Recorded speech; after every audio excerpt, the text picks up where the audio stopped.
this is a very big budget.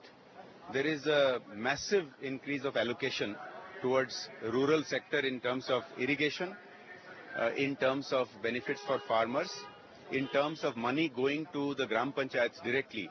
In terms of taxation, there are some nuts and bolts issues, but also the attempt to bring back black money into the economy, which is somewhat reminiscent of what was done 20 years ago with VDIS, is this 45% levy to bring black money into the economy, is a big step.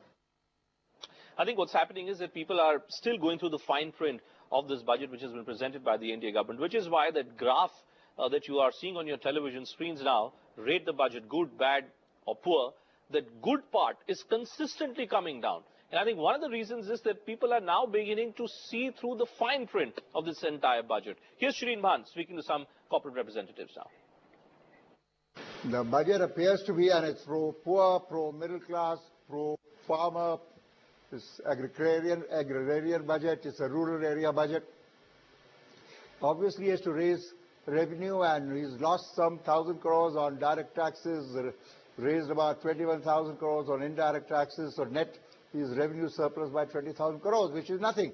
I think overall it's a very balanced budget. And I think you said something about 5 elections this year and Punjab and UP in 2017 and of course 2019. I mean, if I'm a finance minister, I have to, and the prime minister, thank goodness I'm not. But obviously I'll have to keep that in mind. I think what he has done parallelly is the incentive rationalization has also been much slower. So if you look at SEZ, he has gone up to 2020.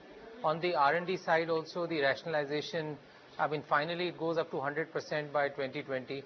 And the other thing is for new companies. So for ease of business, for doing business, for Make in India and everything else, for the new companies that are coming in and trying to set up manufacturing in India, they can go with a clean break and you know, have 25% tax rate, obviously without any of the incentives and everything else. Big thrust, Shireen, and somewhat expected as well that it will be focused on rural and agri. I want to add to that irrigation as well, so that there is less dependence on the vagaries of monsoon. So if you really add up PMGSY, railways and irrigation, it comes to a huge 2,19,000 crores. This is critical because after agriculture, construction is the largest job employer across all levels of people. And it's so important to establish this connectivity. It's a fairly balanced budget. I think it's, you know, it's really taken the tack of pushing rural demand and rural infrastructure, and hopefully that then helps revive the overall economy from a demand standpoint, which is really the thing that has been missing in the economy so far.